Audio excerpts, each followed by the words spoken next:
563 ईस्वी पूर्व में नेपाल के लुम्बिनी में भगवान बुद्ध का जन्म हुआ। 29 वर्ष की उम्र में घर छोड़ा। 35 वर्ष की उम्र में उन्हें बोध गया में निरंजना नदी के किनारे पीपल पेड़ के नीचे बुद्धत्व की प्राप्ति हुई। फिर 483 ईस्वी पूर्व में उनका महापरिनिर्वाण हुआ, जिसे आम जीवन में मृत्यु कहते हैं। तो जन्म की घटना, ज्ञान प्राप्ति की घटना और मृत्यु की घटना, तीनों के दिन बुद्ध पूर्णिमा था। और आज भी बुद्ध पूर्णिमा है। तो आज कितना सुंदर और शुभ दिन है। तो आइए भगवान बुद्ध से जुड़ी एक बहुत सुंदर और अच्छी कहानी के बारे में जानते हैं।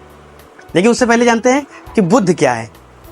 तो बुद्ध शब्द बोध से आया है। बोध का मतलब होता है ज्ञान। उन्होंने हमेशा कहा कि बुद्धम शरणम गच्छामि, बुद्ध की शरण में जाओ। बुद्ध मतलब ज्ञान की शरण में जाओ, ना कि गौतम की शरण में जाओ या सिद्धार्थ की शरण में जाओ। अब इनका नाम गौतम बुद्ध कैसे पड़ा, उसके बारे में थोड़ा सा जान लेते हैं।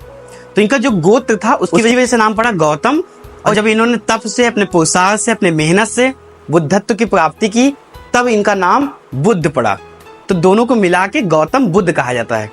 तो उन दिनों की बात है जब समाज में बहुत व्याप्त बुराइयां थी। दलितों को, छोटों को मंदिर नहीं जाने दिया जाता था। महिलाओं की स्थिति बहुत ज्यादा दयनीय थी। तो उस समय बुद्ध धर्म का उदय हुआ। बुद्ध धर्म कहना थोड़ा गलत है, क्योंकि भगवान बुद्ध ने बुद्ध धर्म नहीं शुरू किया, ये तो उनके अनुयायियों ने शुरू किया है। लेकिन उन्होंने जो खोजा, मध्यम मार्ग दिया, तरीके बताए, तो उन्होंने जो विद्या खोजी उसकी वजह से लाखों करोड़ों लोगों को लाभ मिल रहा था। तो ये किन लोगों को खटक रहा था? जो उस समय थोड़ा मंत्र वंत्र जानते थे, जिनकी वजह से उनकी रोजी रोटी चलती थी। तो वो लोग नहीं चाहते थे कि भगवान बुद्ध की विद्या से उनको लाभ मिले, वो आगे बढ़े, समाज में उनका भी उत्थान हो। तो उसकी वजह से भगवान बुद्ध को परेशान करने की, मारने का भरसक प्रयास करते थे।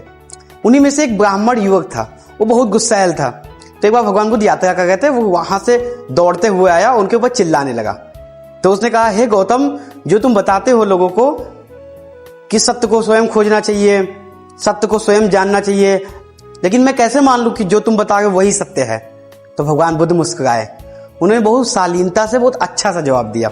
उन्होंने कहा कि यदि कोई व्यक्ति तुम्हें फल देता है और कहता है बहुत मीठा है, तो उसका पता तुम कैसे लगाओगे? तो उसने कहा, उसमें क्या है, उसको काटूंगा, खाऊंगा और बता दूंगा कि मीठा है कि नहीं मीठा है। तो भगवान बुद्ध ने यही कहा कि वही तो समझाने का प्रयास कर रहा हूँ कि मेरी बात को मत मानो, आंख बंद करके मत मानो, उसको जानो, परखो, अनुभव करो, तब मानो। यदि उसकी वजह से तुम्हें शांति और सत्य का अनुभव हो, तभी वो सत्य है। जैसे ही उसने यह सुना, वो नतमस्तक हो गया, शांत हो गया, उसका भ्रम दूर हो गया।